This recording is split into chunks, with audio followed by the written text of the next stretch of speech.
We have a long history of free speech in this country. I'm very proud of that, and I'll always defend it. We're not censoring anyone. Free speech is one of the founding values of the United Kingdom, and we protect it jealously and fiercely, and always will. Not my words, but the words of our Prime Minister, Sir Keir Starmer. Hollow words. This is the story of how Sir Keir prosecuted people for jokes, and recent further legislative restrictions on speech we face here in Britain. My name's Tom Harwood, and this is GB News Originals. Be sure to click that subscribe button. Now let's dive straight in. How many lies can the Prime Minister tell before breakfast? One of Sir Keir's favourite refrains is to claim, without evidence, that Britain enjoys free speech, that we have done for a long time, and that he, personally, will always defend it. He's said a variation of that line time and time again, particularly in the presence of Donald Trump, and somehow he always gets away with it. Standing at his podium alongside the President of the United States yesterday, Mr. Starmer revealed where he believes free speech ends. He said, "I draw a limit between free speech and the speech of those that want to peddle paedophilia and suicide on social media to children." Now, to most of us, that sounds entirely reasonable. Examples of real-world action, incitement, if you will. But does this Prime Minister's history, or indeed current government policy, align with these hard and widely reasonable limits that he set out in front of the world's media? Well, unfortunately for our Prime Minister, I've kept receipts. Yes, as Director of Public Prosecutions, a man who was then known merely as Mr. Keir Starmer QP, reportedly stopped his staff dropping its case against a man named Paul Chambers, author of a joke on Twitter about blowing up Doncaster Sheffield Airport. Let's go back to early January 2010, when what was then known as Robin Hood Airport cancelled its flights due to bad weather. In light of heated frustration, Chambers tweeted to his 600 followers, "Crap, Robin Hood Airport is closed. You've got a week and a bit to get your together, otherwise I'm blowing the airport sky high," with 2 exclamation marks. Well, police arrested him while he was at his workplace. Keir Starmer's Crown Prosecution Service had decided to charge him with sending a message of a menacing character, an offence under Section 127 of the Communications Act 2003. Fast forward 4 months later and he was found guilty at Doncaster Magistrates Court. He was fined £385. He was ordered to pay £600 in costs, and he lost his job. It didn't matter that the airport in question considered the message to be not credible as a threat. It didn't matter that no one in this process considered Paul Chambers to be remotely terroristic. No, Mr. Starmer's CPS prosecuted Chambers not for making a credible threat, not for inciting violence, not for any speech test that would lead to real-world harm, but instead for speech that could merely be interpreted as menacing. Chambers then lost an appeal against his conviction at Doncaster Crown Court. It was only after a second High Court appeal that he was able to beat back Starmer's CPS with the help of some of the most expensive QCs in the land. Needless to say, not all speech criminals achieve the level of publicity, sympathy, and support that Chambers was able to garner through his 2.5-year ordeal. The Communications Act 2003 has continued to criminalise speech that would be considered completely legal in a freer society. Yes, the Robin Hood Airport incident was far from isolated. A Scottish YouTuber known as Count Dankula taught his girlfriend's pug to raise its paw in the manner of a Nazi salute in response to the phrase, "Do you want to gas the Jews?" Dark? Yes.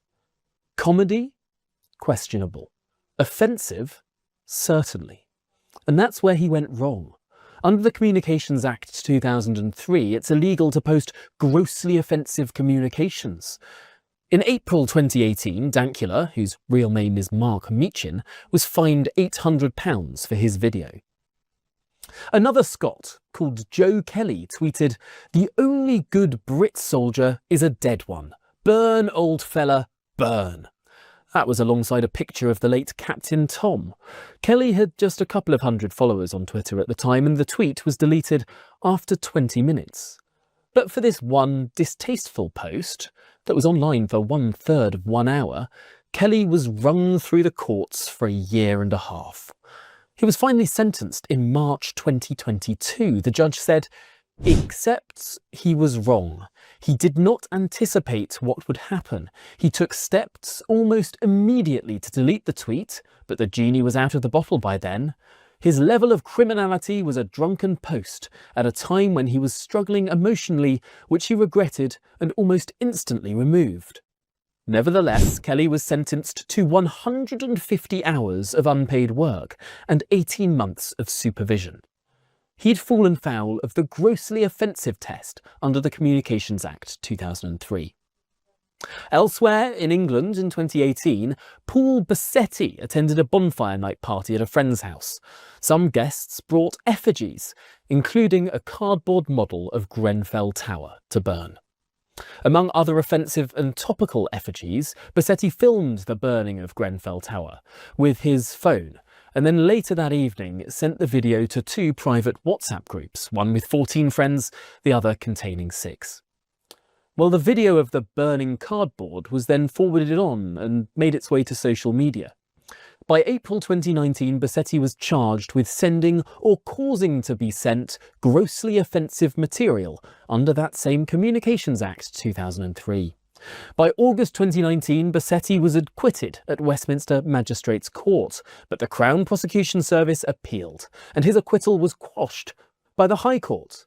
In April 2022, he was back at Westminster Magistrates Court, pleading guilty this time. After 4 years of being put through the legal ringer, he was handed a 10-week suspended jail sentence for filming a video of cardboard in his own back garden.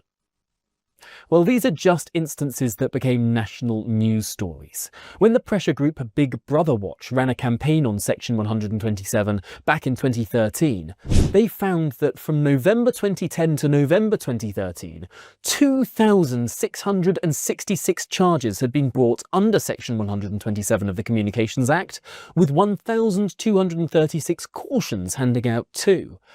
So that's 2.5 charges and 1 caution each and every day. Police involvement and court time simply for people being offensive online. Now the government is making it worse. To their credit, the previous government could see that Section 127 of the Communications Act was particularly bad legislation. At the very least, outdated legislation, drawn up before an age of social media, before online communication became less like putting up posters around your local community and more like any conversation you might have down at the pub. Now, while I've been a fierce critic of the Online Safety Act, I can recognise elements of that behemoth were actually designed to make things marginally better. Most notably, it contained within it provisions for the wider repeal of Section 127 of the Communications Act. Yes, the Online Safety Act introduces new criminal offences around harmful, false and threatening communications designed to be more specific and less widely interpretable than the grossly offensive test of the 2003 Act. The Online Safety Act commensurately gave the Science and Technology Secretary powers to repeal those parts of the Communications Act, those parts that were responsible for all of those legal cases we've been going through. But you'll never guess what happened so far.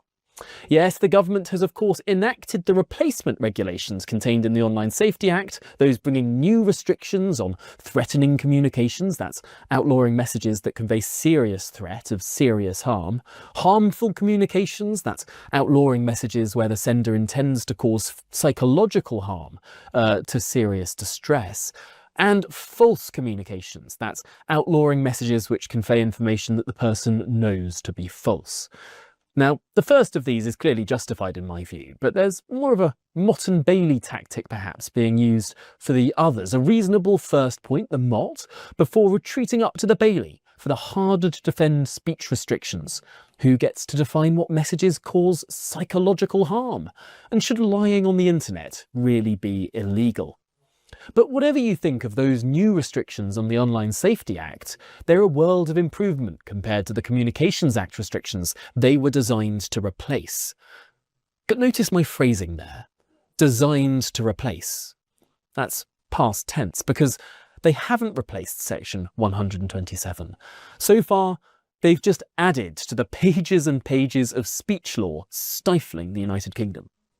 The Science and Technology Secretary has the power to, at any time, commence the repeal of the grossly offensive parts of Section 127 using a statutory instrument. Those powers under the Online Safety Act could be enacted with the stroke of a pen. This would mean no more arresting people purely for offensive jokes. Strangely, however, the government is dragging its feet. Why have they not yet repealed Section 127? After all, those new offences were meant to replace Section 127. Britain doesn't have free speech. Today we face more legislative restrictions on our speech than we have seen in decades. The government could make things freer without even passing any more legislation, just with that stroke of that very pen. Strangely, it has thus far chosen not to. Perhaps our dishonest Prime Minister ought to reflect on these facts the next time he claims we have a long history of free speech in this country, that he claims that he's very proud of that free speech history, and when he claims he'll defend that free speech. Perhaps that is the most offensive joke of all. Well, what do you make of that? Do use your free speech to comment down in that comment section below and let us know how you feel this government is getting on with its restrictions around what people are allowed to say, particularly online.